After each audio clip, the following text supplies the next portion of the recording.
Magandang umaga po sa bawat isa. Good morning. Napakabuti ng Panginoon sa ating iglesia sapagkat itong buwan na ito ay buong buwan nating sinaselebrate ang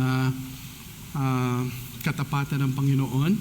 Kaya meron po tayong mga naisip na ilang mga gawain na alam po natin na makakapagpatibay ng ating pong buhay bilang isang iglesia. Nung last Sunday, ang ating tagapagsalita ay ang ating Reverend Donald Cunyate. Tayo po ay nabigyan ng mga paalaala, lalong-lalo na doon sa kanyang kanyang hinamon sa ating lahat, no? Na tayo ay magtapat, no? At sa kanyang buhay mismo ay nakita natin ang kanyang pagpapagal. At ako'y naniniwala na kumilos ang Panginoon sa ating lahat nung nakalipas na linggo. At kanina or magmula nung last Sunday ay inaawit natin yung ating theme song, no? The sands of time are sinking. Parang naalala natin, ito yung primitive timer na kapag tayo ay naglalaro ng Word Factory, meron tayong primitive timer na ginagawa, binabaliktad lamang natin, naalala natin that the sands of time are sinking.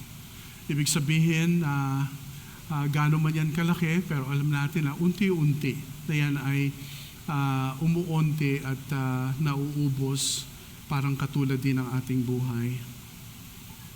Parang isang kandila na kapag yan ay sinindihan natin, hindi po pwedeng hindi siya mananatili. Katulad ng mga kandila dito sa harap ay from time to time yan ay ating pinapalitan sapagkat nauubos.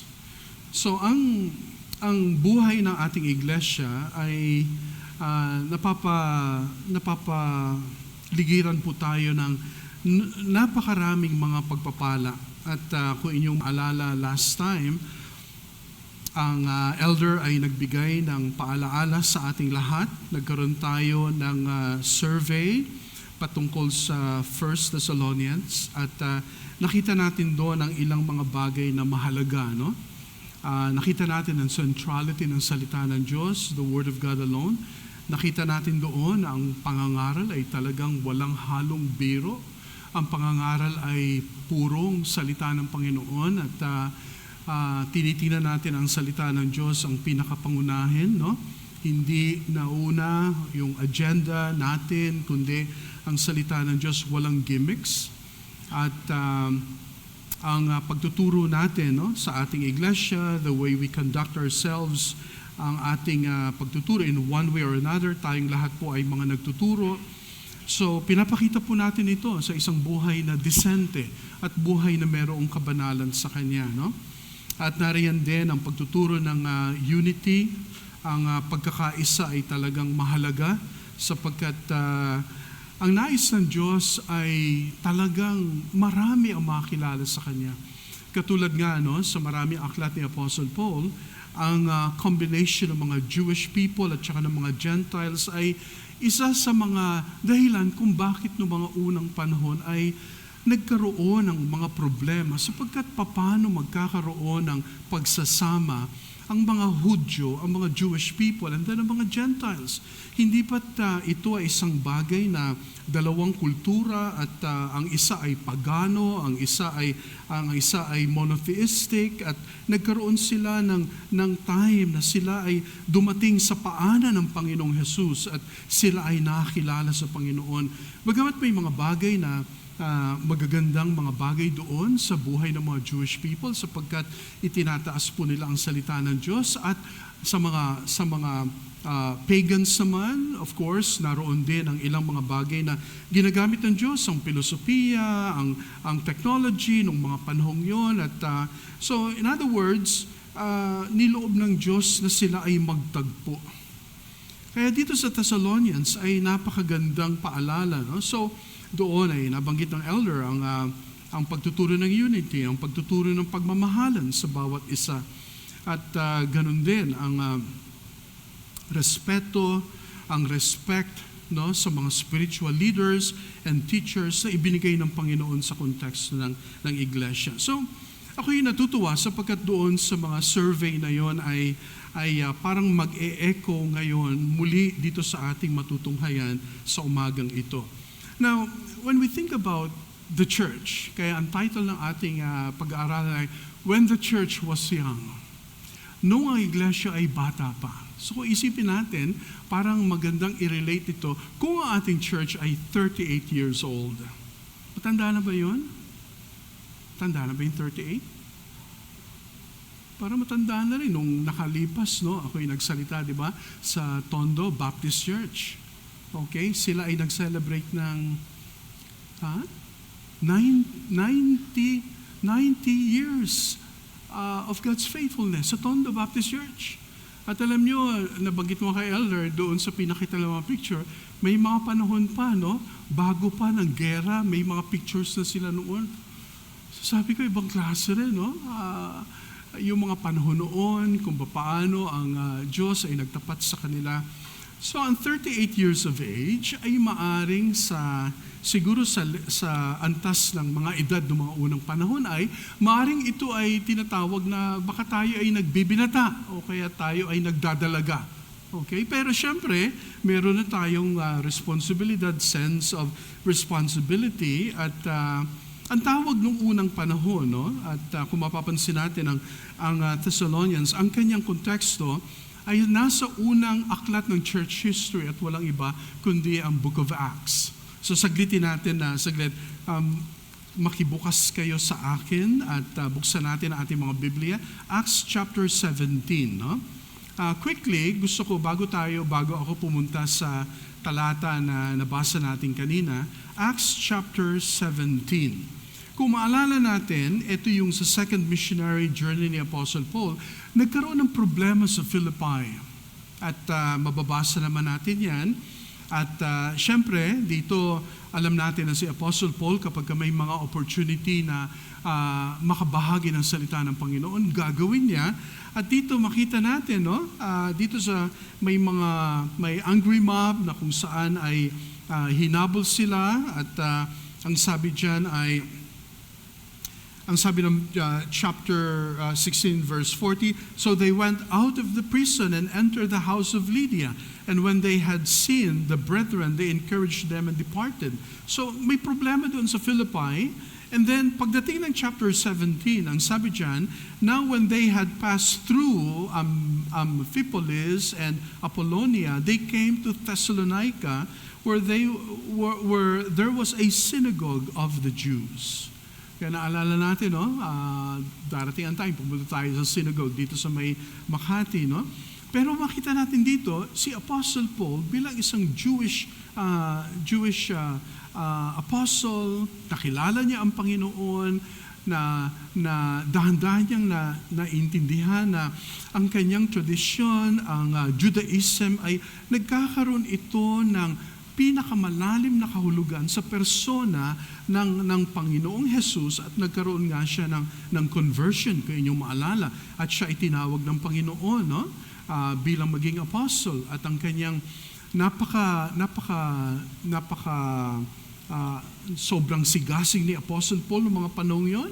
At talaga naman sa kanyang relihiyon, ayon sa kanyang pinanghawakan, talagang papatay siya, alang-alang at papatay siya sa pangalan ng relihiyon. Pero binago siya ng Panginoon. So ang ginawa ni Apostle Paul, lalong-lalo sa kanyang mga ministries, syempre kung saan may tao, doon siya pupunta. So ang unang ginawa niya ay dito sa Thessalonica, and many times, ang sabi diyan ay pumunta siya sa synagogue ng mga Jewish people. Kasi doon sa synagogue, syempre, puntahan din yon. At saka nung time na yon, wala pang tinatawag na church. Wala pang tinatawag na First Baptist Church or Bible Church of Saloniki or Thessalonica. Wala pa noon. So yun ang mga synagogues at doon pumunta si Paul. Ang sabi dyan ng verse 2, then Paul, as his custom was, went into them and for 3 Sabbaths. So ibig sabihin, tumagal siya doon ng 3 linggo. He reasoned with them from the Bible, from the Scriptures. Ang sabi ng verse 3, explaining and demonstrating that the Christ had to suffer and rise again from the dead, and saying, this Jesus whom I preach to you is the Christ, the Messiah. So nung sinasabi ito ni Apostle Paul, merong parang nag-e-echo sa kaisipan ng mga Jewish people. May mga Jewish people doon at may mga Greeks din, mga Gentiles, mga Gentile fearing people, fearing God people. Ang sabi diyan, nung sinabi ni Paul na this Jesus whom I preach to you is the Christ, nung sinabi niya ang salitang Christ, nag-echo ang napakaraming mga bagay. Kasi familiar sila sa salitang Messiah. Familiar sila sa salitang Messiah. The anointed one, the anointed prophet, priest, and king. Nag-e-echo ito kahit nung panahon ni Isaiah, ito ay narinig nila. And so nung sinabi ito ni Apostle Paul, alam niyo maraming naniwala. From Judaism. Sabi diyan, and some of them were persuaded, and a great multitude of the devout Greeks, Gentiles, and not a few of the leading women joined Paul and Silas. So dito makita natin, ibang klase ang founding ng Thessalonica ay sa pamamagitan ng pagpunta doon sa konteksto na kung saan alam ni Paul, para bang bilang nung in-evangelize si Apostle Paul, alam niya kung saan pupunta. Saan siya pumunta? Sa synagogue. Now, of course, alam natin ang synagogue ay parang ito ay miniature ng tabernacle in the Old Testament. Pero alam din natin na ang synagogue ay dahan-dahan na ito ay gave way sa tinatawag na ecclesia. So from synagogue in Greek, and then ecclesia, so dahan-dahan, sapagkat alam natin na doon sa synagogue, alam natin na merong tinatawag na leadership at nariyan meron silang tinatawag na council, at sa isang banda, si Apostle Paul, nakita niya na may connection ang isi-share niya sa kanila na hindi siya magiging malayo. So therefore, ang synagogue ay nakita ni Apostle Paul na yan ay parang isang komunidad. At alam nyo, ang church in the ancient world ay pwede nating tawagin na community. Kaya may ilang mga bagay, let me share to you itong text na ito. Nilagay ko yung text from the New King James Version. At ayan, gusto kong pansinin natin, so nabasa natin ang kanina, pero tingnan nyo ang sinabi ng verse 2. We give thanks to God always for you all, making mention of you in our prayers, remembering without ceasing your work of, tingnan nyo yung triad ng Christian virtues. Your work of faith, labor of love, and patience of hope in our Lord Jesus Christ in the sight of our God and Father. So itong bagay na ito ay nagkaroon ito ng isang pagtuklas na kung saan ay ang iglesia nung unang panahon when the church was young ay nagkaroon ng ganitong katangian, no? So hindi ko na babasahin lahat, pero let me go to some of my introductory points dun sa my church anniversaries. Nilagay ko dyan, eto sa atin sa panahon ngayon, we are all acquainted with church anniversaries. So pag sinabing church anniversaries, tayo, kinukonsider natin na ang September ay buwan ng ating anibersaryo. Sa maraming konteksto sa buong mundo, ang anniversaries ay nagva-vary. Pwedeng yung founding ng church, pwedeng yung pag-umpisa na nagkaroon ng leadership, yun ang inaalala. May mga anniversaries na kung saan ang umpisa ay kung ilang charter members ang nag-umpisa and so on. So, yan ay isang bagay na maaaring unique sa atin sapagkat now, we try to celebrate our anniversaries, pero meron tayong mga kaganapan. Simply because na meron tayong mga natutunan, mga bagay na naging dear sa atin. And then also the idea of global and local church. So, nung time na yon, ang global church ay, ito yung church na kung saan, hindi lamang dito sa Thessalonica, kundi sa ilang mga dako na kung saan ay si Apostle Paul ay nagkaroon ng outreach. No? So ngayon, meron tayong global church at meron tayong local church. And then also, nandyan din yung personal. Importante na ang kaisipan ng ng church ay may personal. Ibig sabihin, it's a personal. Kanina may kausap ako, no, early this morning. Na ang sabi ko, ang pagsunod sa Panginoon sa water baptism ay importante. It should be a personal decision. Hindi lamang iniisip natin, susunod ako kasi may mga magpapabaptize sa darating na last Sunday. Hindi lamang yun, kundi it should be a personal matter. Pero communal, ibig sabihin, ibabaptize yun, okay, may time na kakausapin pa sila ng ating elder at darating yung time na sila ibabaptize na hindi lang sila lang, kundi magkakasama tayo, and that will be a part of our celebration sapagkat may idadagdag ang Panginoon ng mga bilang. So, kung titingnan nyo, no, hindi lamang dito sa Thessalonica, kundi sa ilang mga bagay, sa ilang mga kasulatan pa ni Apostle Paul. And then the idea also of militant and triumphant. Ang ibig sabihin ng militant ay ang iglesia ay nakikipagbaka, and at the same time, ang iglesia ay hindi siya talunan, kundi siya ay namumuhay sa victory na meron siya dahil kay Kristo. And then, nandiyan nabanggit ko kanina yung synagogue and the church. At sa history ng mga believers ay may mga galing ng synagogue sapagkat ang kanilang foundation ay ang Biblia hanggang sa napagdugtong nila that the only thing that makes sense ang Old Testament at saka ang New Testament ay ang Panginoong Hesukristo, ang ating tagapagligtas. So, nais kong i-share ang ilang mga bagay, mga natatanging larawan ng iglesia noong unang panahon. Yan, tinagalog ko po ito para at least ay lahat tayo ay makakaunawa. Mga natatanging larawan ng iglesia noong unang panahon. So, tatandaan natin, ang iglesia ay po pwede maging komunidad. Now, what is a community? Alam natin yan. Tayo ay nasa specific na community dito sa Marikina. Pag sinabing community, nariyan ang ilang grupo ng mga tao na bumubuo at tayo ay kabilang sa ating lugar. Sa iglesia, tayo rin ay tinatawag na faith communities. Tayo ay tinatawag na mga samahan. Samahan tayo, hindi lang basta't samahan, kundi tayo ay called out ones. Tayo ay tinawag. And that's actually the word ecclesia, meaning called out. Tayo ay tinawag ng Diyos. Kaya pala ang salitang ecclesia na nabanggit ni Pastor Cunyate last time, we are a society in one sense. We are a community. We are ecclesia. Tayo ay tinawag ng Diyos. So, unang-una, tayo ay pamayanang umugat sa biyaya at pagkahirang ng Diyos. Mga kapatid, tatandaan natin, no? Binanggit dyan, ang sabi ng verses 1 and 2 ay mahalaga kung babalik tayo doon sa 1 Thessalonians, napakaganda, verses 1 and 2.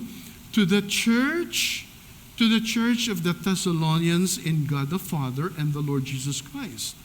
Grace to you and peace from God our Father and the Lord Jesus Christ. So, ibig sabihin, napakaliwanag na yung mga talata dyan ay nagpapaalala na hindi lamang ito society ng mga seniors, okay, samahan ng mga ganyan, kundi ito ay community ng pananampalataya. So tatandaan natin, ang iglesia ay tinatawag na pamayanan, pero ito ay pamayanan ng pananampalataya, umugat sa biyaya at pagkahirang ng Diyos. So ngayon, na-realize natin, di ba, sa ating Sunday School, ang isa sa mga tanong ng mga natanggap natin no last time, Pastor, yung mga pinili ba ng Diyos? Yung kapag ka ba pinili ng Diyos, ay talagang malalaman ba natin ngayon o hindi? Well, ang lahat ng pinili ng Diyos ay maliligtas. Lahat ng hinirang ng Diyos ay maliligtas. Isa ka at ako doon nung nalaman natin na tayo ay mga anak ng Diyos sa pamamagitan ng paglapit natin sa Kanya, dumating ang time na tayo po ay persuaded, na tayo po ay convicted, na tayo po ay convinced, na tayo po ay Kanyang hinirang. Why? Because we have come to the Lord Jesus Christ. Kaya kung mapapansin natin dito, yung church, yung assembly na sinasabi niya, hindi ito yung assembly na nasa palengke ng Marikina, sapagkat noong unang panahon po pwedeng tawagin na tinatawag na ecclesia. It can be ecclesia over there. Pero ang sinasabi dito ni Apostle Paul, to the church of the Thessalonians in God the Father and the Lord Jesus Christ. So ibig sabihin, merong definitive understanding itong ecclesia na ito sapagkat in God and in the Lord Jesus Christ. No? Tapos ang sabi ng verse, so we give thanks to God always for you all, making mention of you in our prayers. So, ang sabi ng verse 4 pa, no? Ang sabi ng verse 4, actually kasama yung verse 4, knowing, beloved brethren, your election of God. So, mga natatanging larawan. So, una, pamayanang umugat sa biyaya at pagkahirang ng Diyos. Ang MCBC, okay, ay isang community of faith, isang pamayanan na umugat sa pagkahirang. Okay, kaya ating pinanghawakan, tayo ay pinili ng Diyos. Hindi tayo para magmayabang, hindi para tayo ay maging proud, hindi para tayo ay magmalaki, hindi para mag-rule ang tawag na Christian triumphalism, hindi. Kundi ang point ay para tayo ay magkaroon ng buhay na ayon sa kalooban ng Panginoon. Mamaya makita natin, no, yung pagkahirang ng Diyos. Ibig sabihin, hinirang before the world began at nagkaroon ng realization, eto na, and however we conceived of it, kung kailan at kung papaano, ginamit ng Panginoon ang napakaraming paraan na tayo ay makarinig ng Kanyang mga salita. Okay? Pangalawang natatanging larawan ng iglesia noong unang panahon. Number 2, ang sabi dyan, pamayanang namanata kay Kristo. Ginamit ko yung salitang namanata sapagkat walang masama kapag ang isang tao ay namamanata. Namamanata tayo hindi dahil kung kanino pa man at hindi dahil sa meron tayong gustong makamtan na parabang tayo ay nagiging superstitious. Hindi, namamanata tayo. Ibig sabihin, kinukumit natin yung ating buhay kay Kristo. Yan ang ibig sabihin ng tamang pamamanata. Sapagkat ang sinabi ng verses 3 and 4 ay maliwanag, no? Remembering without ceasing your work of faith, labor of love, and patience of hope in our Lord Jesus Christ. So, naroon ang hope, naroon ang faith, hope, and then patience. Now, ang tamang pamamanata ay pamamanata kay Kristo. Parang ganito yan, I pledge of allegiance to the Lord Jesus Christ.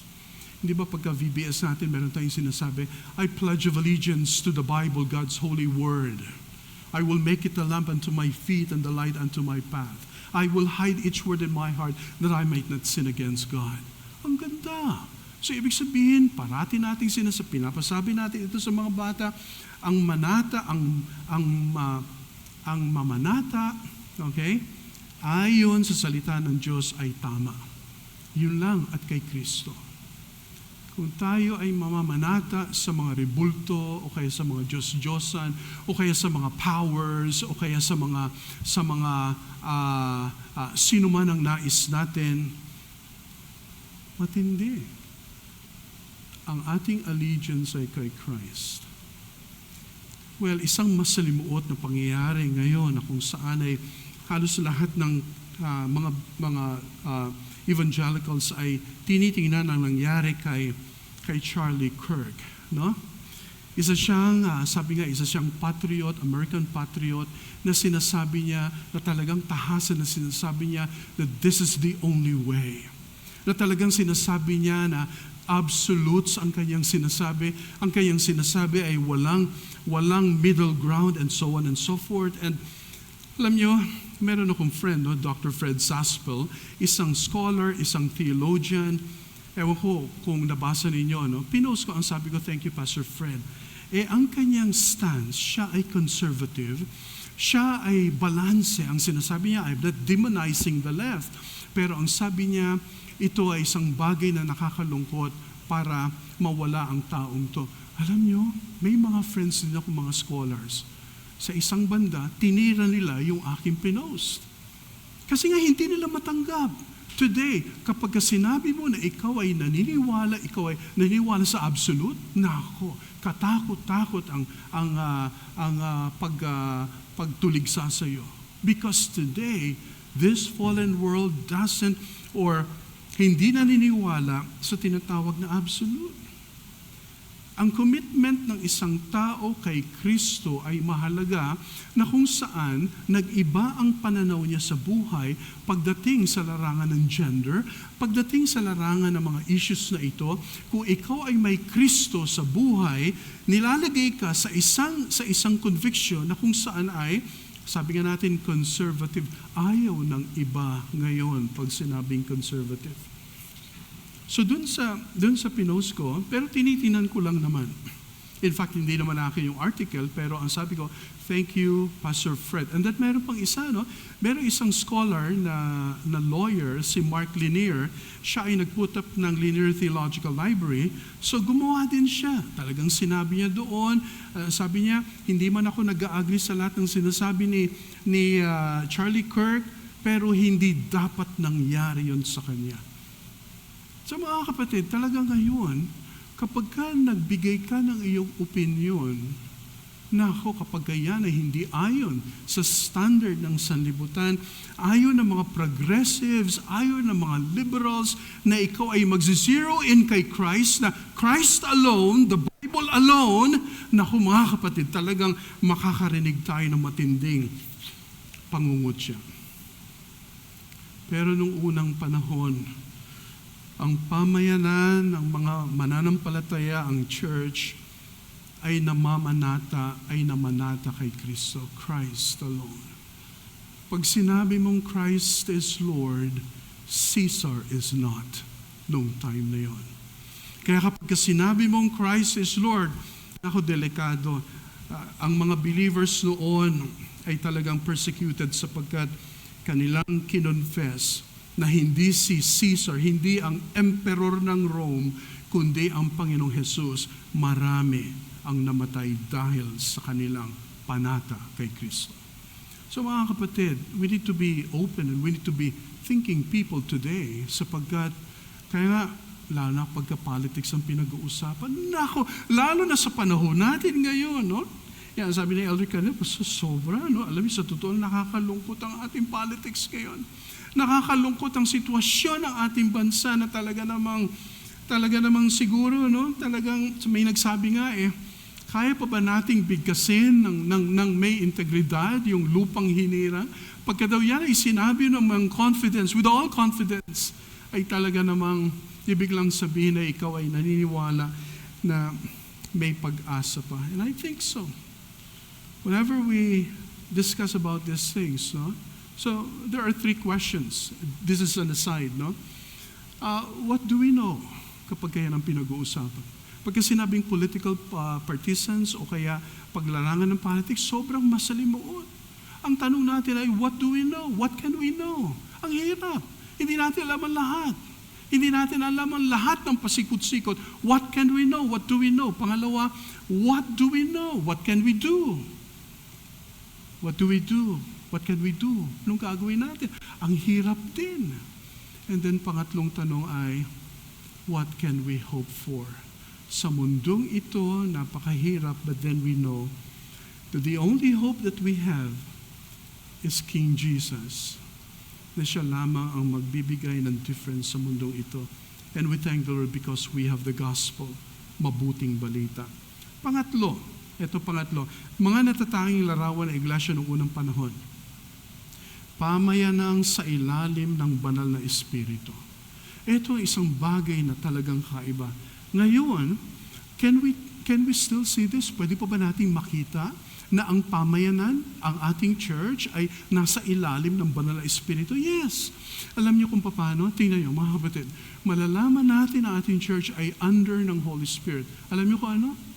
Sapagkat kayang lutasin ng banal na Espiritu anuman ang mga problema na ating naranasan. When the Holy Spirit leads.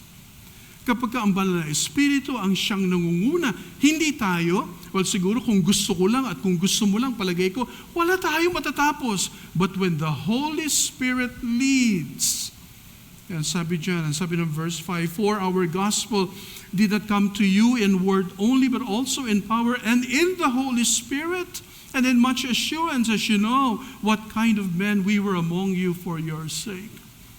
Ibig sabihin, when the Holy Spirit has worked, mga kapatid, tinutunaw ang ating mga matitigas na mga puso. Ang pamayanan noon, sa influence ng Holy Spirit, sila noon sa paggawa ng Holy Spirit, pamayanang nasa ilalim ng banal na Espiritu. Can really say that? Ang sabi ng verse, sinabi ng verse 5, as you know what kind of men we were among you for your sake. Can we still see? Can we still say and see na ang Holy Spirit ay gumagawa sa ating mga buhay? See, sa pamamagitan nun, the Holy Spirit is at work.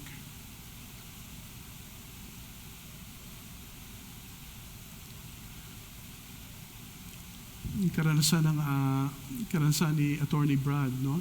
Yung konteksto minsan, yung mga struggles niya doon. Ang sabi niya sa akin pa, natutuwa ako when a particular situation is overruled and then kapag nakita niya na nag-work ang Holy Spirit sa buhay ng mga tao, sabi ibang-iba talaga. When the Holy Spirit is at work, minsan yun ang hindi masyadong maintindihan ng sanlibutan because the Holy Spirit is at work. Totoo, no? Kung ano ang imposible sa atin, mga kapatid, kung ano ang imposible, posible sa Diyos. But, the community, the church where we belong right now, we are under the influence of the Holy Spirit. Kaya dapat nating ma-realize tayong lahat na kahit na sa ating buhay sa loob ng iglesia, makita natin ito, Lord, you are working in and through us sa pamamagitan ng banal na Espiritu. Yan sinasabi ng early church. And besides, kaya natin when the church was young, sapagkat 1 Thessalonians is the earliest document, New Testament document ever written in the New Testament. Akala natin na unang naisulat ng Matthew, Mark, Luke, no.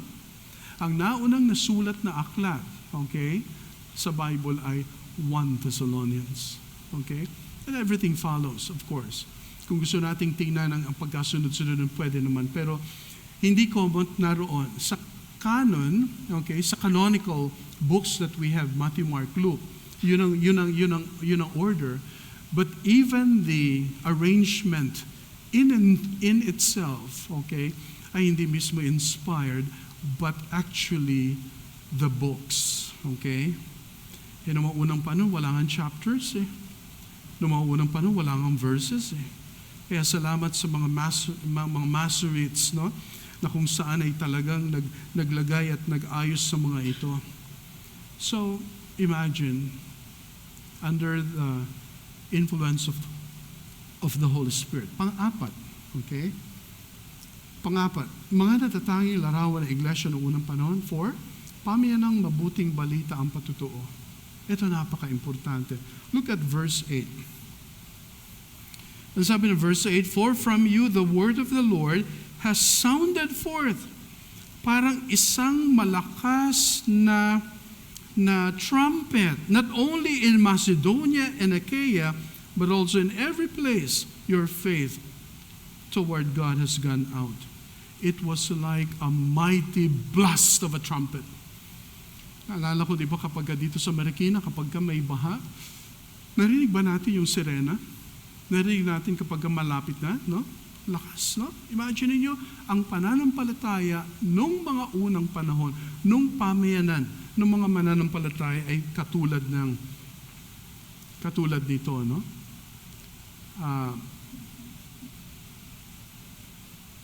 Ang patutuo ay ang mabuting balita.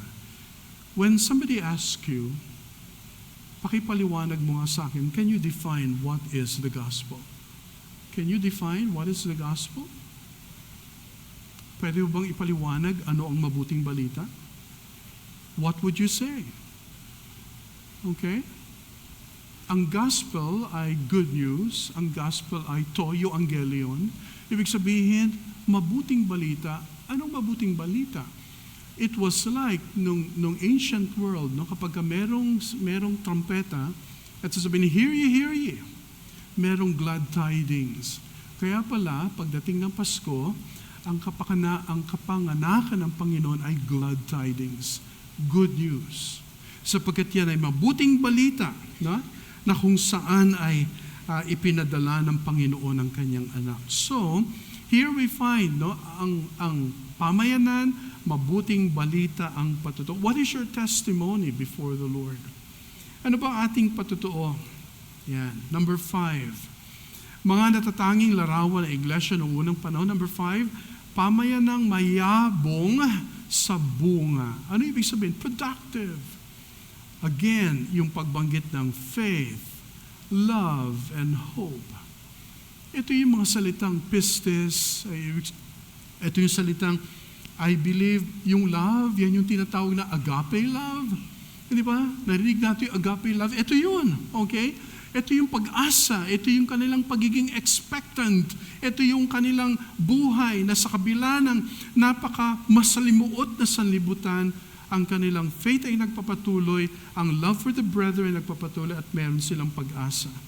Ang pag-asa nila, if you remember, every end, ang bawat katapusan ng chapter, okay, ng mga chapters sa 1 Thessalonians ay nagtatapos sa eschatology. Did you see that? Tingnan niyo po ang sinabi ng chapter 1. And to wait for His Son from heaven, whom He raised from the dead, even Jesus, who delivers us from the wrath to come. You see that? Eschatology. Eschatology meaning the last things. Tingnan niyo po ang sinabi ng chapter 2, last. For what is our hope, or joy, or crown of rejoicing? Is it not even you in the presence of our Lord Jesus Christ that is coming? Second coming. And then look at chapter 3. Tingnan po sinabi ng verse 13, so that He may establish your hearts blameless in holiness before our God and Father at the coming of our Lord Jesus Christ with all His saints. Look at chapter 4. Tingnan niyo po ang sinabi. Ito yung classic na then we who are alive and remain shall be caught up together with them in the clouds to meet the Lord in the air, and thus we shall always be with the Lord. And then chapter 5, of course, the whole chapter, it's about the second coming of Christ. No? So makita natin dito ay nagpapaalala na ang ating pagyabong, ang ating pagiging mabunga ay dahil sa tayo ay nilagay ng Panginoon bilang isang iglesia. And number 6 and the last, pamayanang bukod tangi sa iba. Mga kapatid, the church that we have is what? Bukod tangi. Ibig sabihin ng bukod tangi, unique, nag-iisa. Ang MCBC ay nag-iisa. Bagamat marami tayong mga sister churches around. Pero ang MCBC ay unique because of our what? Of our, unique ba tayo? O unique tayo. Pero hindi ibig sabihin na unique na parang tayo ay magmamalaki. No, we are unique. Why? Because the Lord has brought us together. Yan. Ang sabi po ng, look at verse 7, so that you became examples to all in Macedonia and Achaia who believed. Tayo ay naging halimbawa. Bukod tangi, no? Bukod tangi. And then ang sabi ng verse 9, tingnan niyo po, ito, very crucial. For they themselves declare concerning what manner of entry we had to you and how you turned to God from idols to serve the living and true God. Nagkaroon ng radical change. Nagkaroon ng radikal na pagbabago. Alam mo, pag sinabi nating radikal, ibig sabihin ng radikal, you can really see it. Kitang-kita mo pag sinabing radical change. Okay? Hindi yung change natin ay parang hindi halata. Ang pagbabago, ang pagbabago niya parang hindi halata. Naku, delikado ho yun, no? Kaya ho na hindi tayo naniniwala na merong tinatawag na anonymous Christian. We do not believe that there is an anonymous Christian. Kailan mo ginagamit pag nilalagay mo anonymous? Kailan mo ginagamit yung salitang anonymous? Hindi ba? Pag sinabing anonymous, yung bang ayaw magpakilala, ayaw magpa-introduce, walang Christian na anonymous. Kundi ang sinasabi ay bukod tangi, tayo ay merong pagkilala sa Panginoon. Now, as I close, balikan po natin, 38 years. Meron akong tanong sa ating lahat. Ayan, 38 na tayo ang MCBC. Okay? 38 na tayo. Nasaan na tayo sa pagkilala natin sa ating Panginoong Hesukristo? 38.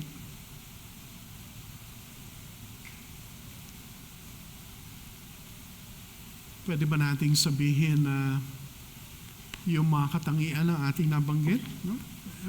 Mabigat. Kaya pag-isipan natin na maigi. Pangalawa, ano ang lagay natin sa kasalukuyan? What are you doing? What is your situation right now? No? Ano ang ating sitwasyon ngayon? Yan, mga tanong na dapat nating sagutin. At pangatlo, paano kaya magtatapos ang buhay natin sa lupa? How would you like to end your life? Hindi ko sinasabi na gayahin natin si Charlie Kirk. Medyo mabigat yun, no?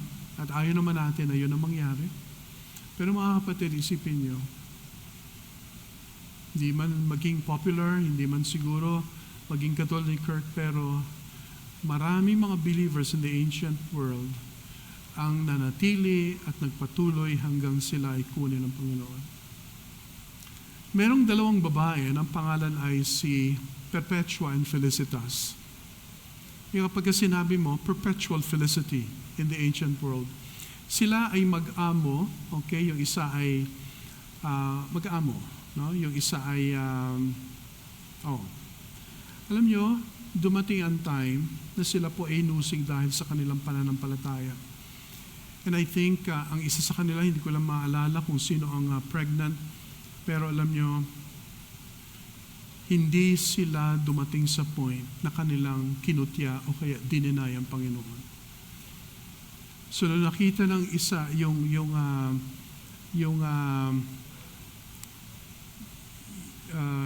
parang kasama at saka yung amo, Felicitas at saka si Perpetua. Alam niyo, hindi iniwan ng alalay yung kanyang amo hanggang sa dulo ng kamatayan. At sila ay naging martyrs for the Lord Jesus Christ sapagkat hindi nila dininay ang Panginoon sa kanilang buhay. Well, ito mga bagay na ito ay parang napaka-remote sa atin sapagkat ngayon wala naman tayong nararanasang persecution. Pero mga kapatid, paano kung dumating ang persecution? At hihintayin pa ba natin na dumating ang persecution para lamang itest ang ating allegiance sa ating Panginoong Jesus? No, our allegiance and our loyalty to Christ is seen every day sa ating mga buhay, the way we live and the way we choose Christ over so many things in life. Are you identified with Christ? Yung mga magpapabaptize, very crucial pag sinabing, I want to be identified with Christ. Yung mga nabaptize na, nababalikan niyo pa ba yung panahon yun? Na-identify pa rin ba kayo kay Christ? O yung identity mo, ikaw na lamang yan? Ikaw na, wala na si Kristo. Mga kapatid, isang pagbalik, isang i-re-examine po natin ang ating mga buhay. Ang sabi nga ni Socrates, an unexamined life is not worth living for. And how much more? Ang sinabi ng 2 Corinthians chapter 13 verse 5, examine yourselves whether you are in the faith. Baka tayo ay mga reprobates. Baka tayo ay mga reprobates, meaning baka tayo ay mga worthless people dahil hindi maayos ang ating mga buhay. Tayo pong lahat ay manalangin. Our Father, we thank you, Lord, for this time that you have given us. We thank you for the preaching of your word. Lord, alam namin ang sinasabi mo sa inyong mga salita, my sheep hear my voice and I know them and they follow me. Lord, ang inyong mga anak, ang mga tupa ay talagang tinatangkilik po nila inyong mga salita. Lord, sana sa mundong ito, nawa kami po ay matagpuan na tumatangkilik na inyong mga salita sapagkat noong unang panahon, ang gospel, ang inyong mga salita at ang Panginoong Jesus ay mga marks, mga identifying marks ng tunay na anak mo. Lord, we thank you for 38 years of our existence as a church. Marami na po sa amin ang kinuha mo. At Lord, may mga panahon din na may mga kakilala namin na wala na ngayon. Lord, give us the grace to carry on and to be faithful. Tulungan mo, Lord, kami na sa mga panahon ito ay aming ma-review ang aming pong mga buhay bilang inyong mga anak. We thank you, Lord. This is our prayer in Jesus' name. Amen.